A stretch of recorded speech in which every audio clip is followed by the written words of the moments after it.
Hello students, कैसे हैं आप सब। आशा करती हूँ आप बहुत ही अच्छे होंगे और मैं मीता सिंह रुचि क्लास 71 में आपका फिर से बहुत बहुत स्वागत है।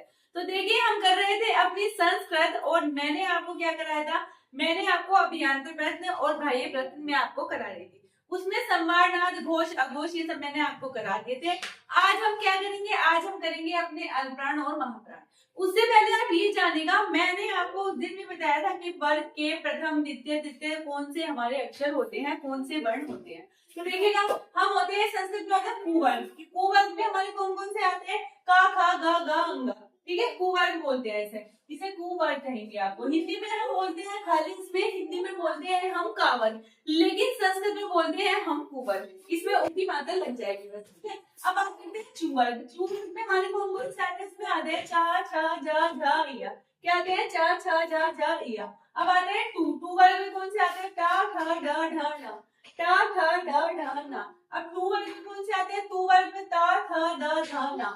पू वर्ग में कौन से आते हैं, पा, फा, बा, भा, मा। देखिए, अब मैं आपको ये क्यों बता रही हूँ, मैं आपको ये इसलिए बता रही है कि आगे आगे हम उच्चारण स्थान करेंगे। मैं आपको कहूंगी वर्ग का प्रथम ये किसमें आता है, वर्ग के प्रथम मतलब ये वाला टू वर्ग को हम कहाँ से बोलेंगे, टू वर्ग को हम कहाँ से बोलेंगे, टू वर्ग को हम कहाँ से बोलेंगे। तो मैं आपको ये बताऊंगी, आपको ये पता होनी चाहिए। ये हमारे सारे क्या है, स्पर्श व्यंजन है हमारे सारे।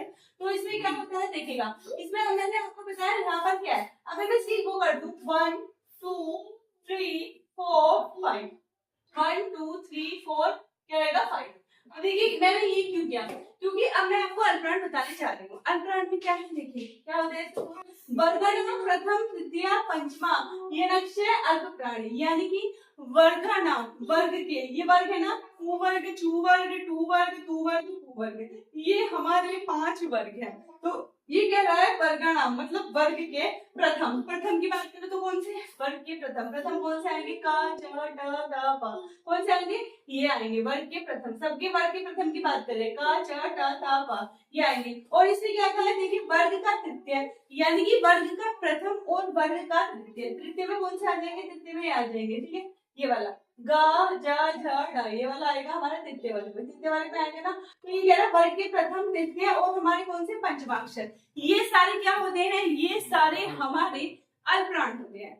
अगर आपसे एग्जाम में क्वेश्चन आए इनमें से कौन सा अल्पप्राण है और कौन सा महाप्राण है, तब आप कैसे करेंगे। आपको सबसे पहले ये लिख लेना है, क्या लिख लेना है, यानी कि आपको हमारे स्पर्श व्यंजन लिख लेना है। स्पर्श व्यंजन लिखने के बाद आप आसानी से बता सकते हैं कि आपका यहाँ पर कौन सा हमारा अल्पप्राण होगा और कौन सा हमारा यहाँ पर महाप्राण होगा। तो देखिएगा, यहाँ पर से कहा वर्ग का प्रथम, प्रथम आ गया, तो मैंने नीचे लिख दिया वर्ग के प्रथम। कौन से है तुम्हारा, ये है हमारा च, ट, ट, क, प। देखो वर्ग के सारे प्रथम है ना, ये हमारे आ जाएंगे इसमें। बात करते हैं यहाँ पर वर्गों की तीसरे वर्ण। यहाँ पर तृतीय लिखा है ना, तो इसका मतलब क्या है, वर्ग के तीसरे वर्ण की यहाँ बात हुई है। तो तृतीय में कौन से वर्ण आएंगे, ज, ब, ग, ड, द। ये सब क्या आएंगे, ज, ब, ग, ड, द, ये सब किसमें आएंगे, हमारे तृतीय वर्ण में आएंगे। और फिर हमने बात की है किसकी, पंचमाक्षर की, यानी कि ये जो होते हैं लास्ट वाले, इन्हें बोलते हैं पंचमाक्षर, इन्हें नासिक व्यंजन भी बोलते हैं, क्योंकि इनके बोलते समय हम नाक का यूज करते हैं। तो यहाँ पर बात करेंगे, देखिए पंचमाक्षर बोलते हैं वर्गों का पंचमाक्षर, इयम गणगम, ये जो होता है हमारा वर्गों का क्या है, ये हमारा पंचमाक्षर है। तो देखिए इस तरह से यहाँ पर अल्पप्राण में कौन कौन से व्यंजन है, वर्ग का पहला, तीसरा और पांचवा। पहला, तीसरा ऐसे लिख लीजिएगा, पहला, तीसरा और पांचवा, ये कौन से जितने भी वर्ण हैं ये सारे क्या आएंगे, हमारे अल्पप्राण में आ जाएंगे। और आप क्या आ जाता है, और प्रत्याहार मैंने आपको बताया था स्टार्टिंग में, जब मैंने आपको बताया था कि यण प्रत्याहार में हमारे कौन से वर्ण आते हैं। तो यण प्रत्याहार में य, व, र, ल हमारे वर्ण आते हैं। कितने आते हैं, य, व, र, ल। तो देखिए 5 5 5 5 10 5 दिया 15, 15 तो ये, और ये कितने होते हैं, 4 ये, तो कितने हो गए टोटल, यहाँ पर हमारे 19 वर्ण हो गए। कितने वर्ण हो गए, यहाँ पर 19। अगर आपसे ये पूछे कि अल्पप्राण में हमारे कितने वर्ण आते हैं, तो आप क्या कहेंगे कि अल्पप्राण में हमारे 19 वर्ण आते हैं। कितने वर्ण आते हैं, यहाँ पर हमारे 19 वर्ण आते हैं। और कौन कौन से, अगर आपसे पूछे कि यण भी इसमें आता है क्या, हाँ बिल्कुल आता है। वर्गों का पहला, तीसरा, पांचवा और यण प्रत्याहार हमारा इसमें आता है। यण में कौन सा है, य, र, ल, व ये वर्ण आते हैं। ठीक है, अगर आपको याद रखना है, देखिए यहाँ पर ट्रिक से याद रख लीजिएगा, 1 3 5। 1 3 5 का मतलब क्या है, देखो ये वाली लाइन, ये वाली लाइन और ये वाली, एक एक छोड़ के, ठीक है।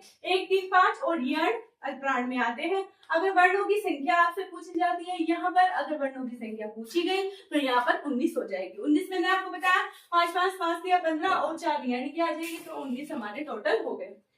अब देखिए बात करते हैं महाप्राण की। क्वेश्चन यहाँ से बहुत बनता है कि हमारे महाप्राण में कौन आते हैं। महाप्राण का सूत्र क्या होता है, वर्गणाम द्वितीय चतुर्थांश और द्वितीय महाप्राण, यानी कि वर्गणाम वर्गों के कौन से, वर्गों के द्वितीय कौन से बचे, देखिए 1 3 5 तो हमारे यहाँ पर काउंट हो गए। अब यहाँ पर कौन से बचे, 2 और 4, 2 और 4 हमारे किस में आ जाएंगे, ये हमारे आ जाएंगे महाप्राण में, ठीक है, महाप्राण में आ जाएंगे हमारे। और क्या है, और वर्गों का शल यानी कि शल प्रत्याहार जिसमें आता है वो इसमें आ जाएगा, वो क्या होंगे, हमारे सब महाप्राण होंगे। अब देखिए महाप्राण में मैंने आपको बताया वर्गों का यहाँ द्वितीय, द्वितीय के कौन कौन से आएंगे, ख फ छ ट, ये सब क्या आएंगे, हमारे द्वितीय वर्ण में आएंगे। अब बात करते हैं वर्गों की चतुर्थ। देखिए वर्गों का द्वितीय इधर रखा है, ख छ ठ थ फ, ये सब किस में आएंगे, हमारे द्वितीय में आगे। अब देखिए इसने क्या कहा, वर्गों के चतुर्थ, चतुर्थ कौन से हमारे चतुर्थ ये दे रखे हैं, ध झ ढ ध भ, ये सारे क्या है हमारे चतुर्थ। और क्या कहा है, और कहा है इन्होंने शल प्रत्याहार, शल प्रत्याहार भी हमारा महाप्राण में आएगा। तो शल प्रत्याहार में कौन से आते हैं, श श स, वर्गों का बाह्य महाप्राण माना जाता है, ठीक है। इन सब वर्णों का बाह्य क्या माना जाता है, महाप्राण माना जाता है। अगर आपसे कहे, देखिए टिप्स से याद रखिए 2 4 और शल महाप्राण क्या होते हैं, महाप्राण होते हैं। वर्गों की संख्या यानी कि वर्णों की संख्या कितनी होती है, अल्पप्राण में वर्णों की संख्या हमारी होती है 19, लेकिन महाप्राण में वर्णों की संख्या कितनी होती है, महाप्राण में वर्णों की संख्या हमारी होती है 14, ठीक है। बात करते हैं, तो यहाँ पर अल्पप्राण की संख्या हमारी 19 और महाप्राण की संख्या हमारी 14। इसमें क्या आता है, वर्ग का दूसरा और चौथा आता है, और शल प्रत्याहार आता है। उसमें क्या आता है, वर्ग का पहला तीसरा और पांचवा आता है, और हमारे यण प्रत्याहार आते हैं। इनकी संख्या 19 होती है, इनकी संख्या 34 होती है। अब देखिए बात ये होगी, उदात्त अनुदात्त तथा स्वरित बाह्य यंत्र हैं।